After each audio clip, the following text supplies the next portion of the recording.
Prophétie accomplie par Jésus, numéro 17. Le prophète à venir suscité par Dieu. Pourquoi?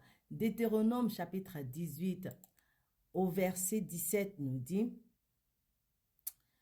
L'Éternel m'a dit, ce qu'ils ont dit est bien. Cette prophétie a été réalisée dans Jean chapitre 12 verset 49 à 50. La parole de Dieu dit, Jésus lui-même dit, car je n'ai point parlé de moi-même, mais le Père qui m'a envoyé m'a prescrit lui-même ce que je dois dire et annoncer. Et je sais que son commandement est la vie éternelle. C'est pourquoi les choses que je dis, je les dis comme le Père me les a dites.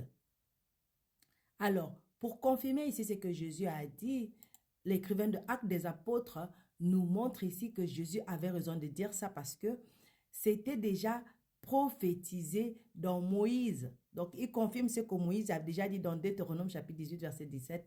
Il dit, Actes chapitre 3, verset 22 à 23, Moïse a dit, le Seigneur votre Dieu vous suscitera d'entre vos frères un prophète comme moi. Vous l'écouterez dans tout ce qu'il vous dira, et quiconque n'écoutera pas ce prophète sera exterminé du milieu du peuple. Donc maintenant, tu sais ce que tu dois faire. Ce que tu dois faire, ce n'est pas ignorer la parole de Dieu. Si tu ignores la parole de Dieu, tu n'auras pas de succès, tu n'auras pas de réussite, tu n'auras pas de guérison, tu n'auras pas de percée, tu n'auras rien. Parce que la bénédiction vient de la parole de Dieu. Tu t'éloignes de la parole de Dieu s'éloigne de toi. La grâce, la faveur et toutes ces choses-là ne seront plus manifestes pour toi. Mais si tu t'attaches à cette parole, si tu t'approches de cette parole, si tu acceptes cette parole, si tu crois à cette parole, tu mets cette parole en pratique, elle aura de la portée sur ta vie et ta vie ne peut pas rester la même. Elle sera transformée parce que la parole de Dieu est vie. La parole de Dieu est vérité et vie.